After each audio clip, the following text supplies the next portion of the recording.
Hey everyone, on today's episode we're going to take a look at a brand new scope from US Optics. This one was sent to me by Go Big Tactical, so I'm really excited to take a look at this scope. We're going to mount it onto my 22 rifle, which I've been shooting out to 400 yards lately. So let's get started. I got it still in the box. It hasn't even been opened up yet, like it's in the shipping box here as you can see. So let's take a look.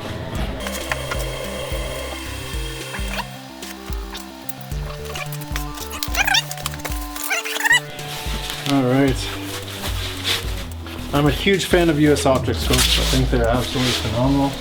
I don't have one right now, unfortunately. But this is it. So this is the box that you're going to get. As you can see, it says US Optics in nice letters on two of the sides. Nothing on the bottom, nothing on the top. On the side here, it's going to say US Optics TS-20X Gen 2XR, made 2019. It's a 2.5 to 20 power scope.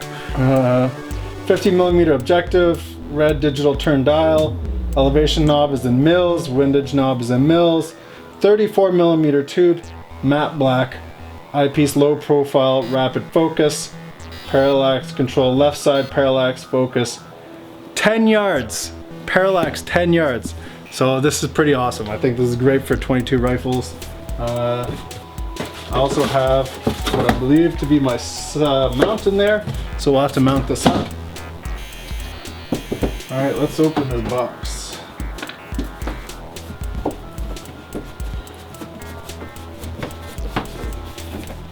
Alright, so in the box, it looks like it's quality control inspection sheet. That's good. That means that they inspected it right before.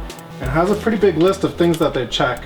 So that's good that you know that you're gonna get a quality piece of glass here. Something fell. US Optics sticker, must have for everybody's Pelican case.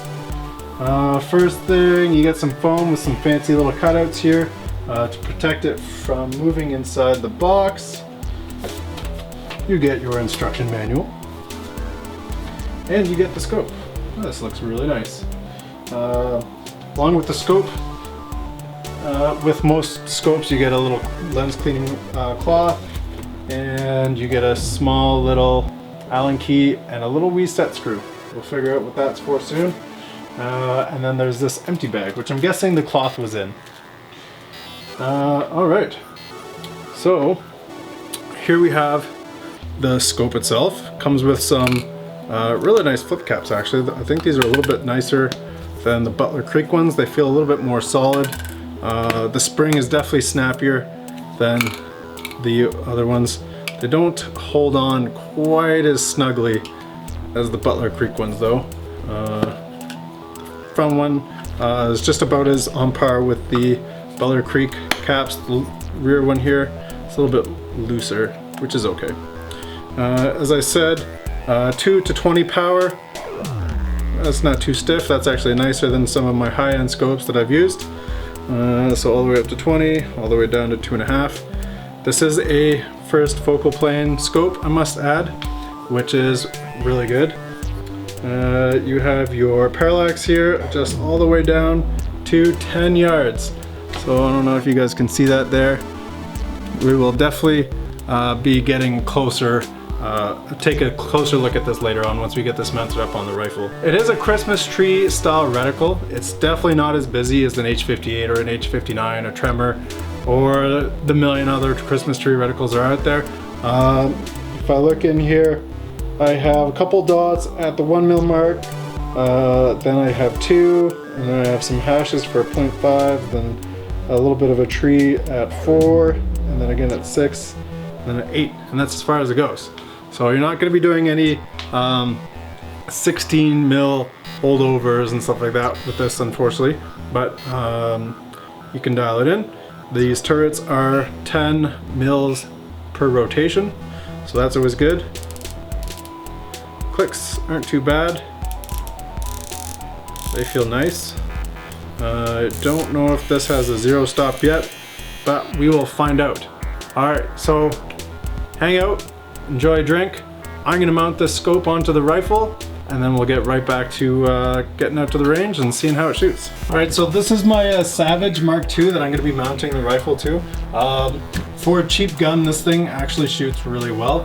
I've been able to get out to, like I was saying, 400 yards with Ely Force ammunition, which is the 42 grain stuff that has a little bit higher velocity.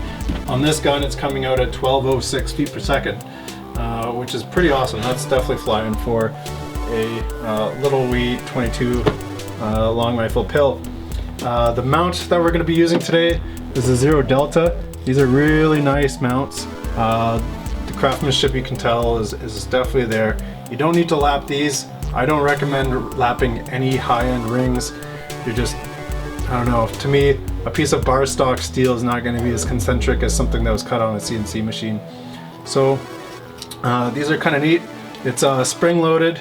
You just lock it in there to lock it down, to open it up, loosen that, and it goes like that. So that's it. And we're going to mount that on here. I'm going to do it this way. Boom. Locked in.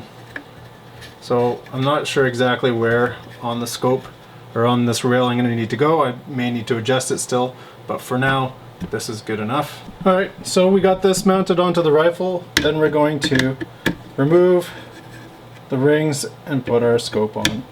The method that I like to use for mounting a scope and zeroing it, making sure that's level, is putting a level on the rail, putting a level on the barrel, making sure that's all nice and straight. And then I take a plumb bob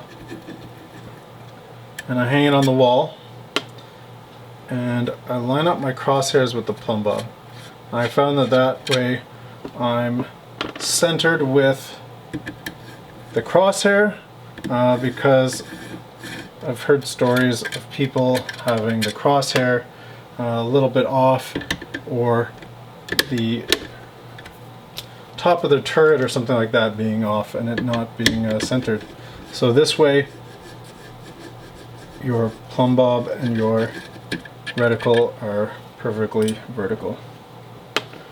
Alright, so that's the front ring.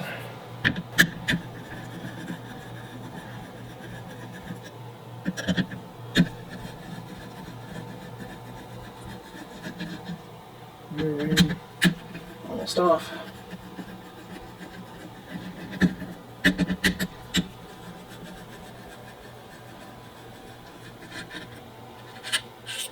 Alright, so there's the rear ring. Let's get this mounted in there. Interesting. Alright, so I figured out what was going on here. Before, you could see this was kind of wobbling in there, which means that something wasn't quite flush. Looking under here at the base of the scope, because it does extend beyond the tube, is resting on top of the Zero Delta base. So what I'll need to do is swap out this base with some individual rings or a higher base, and then we can get this started.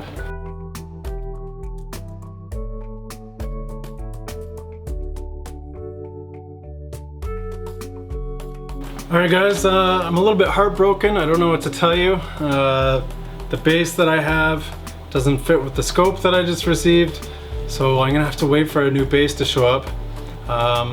What's frustrating is that this was my first video that I was gonna be able to do in over 6 months. Yeah, it's been 6 months since I put out a video, which is a very long time. But bear with me, we'll get this done. You guys will get a great video, hopefully. Yeah, I'm sorry. The wait continues.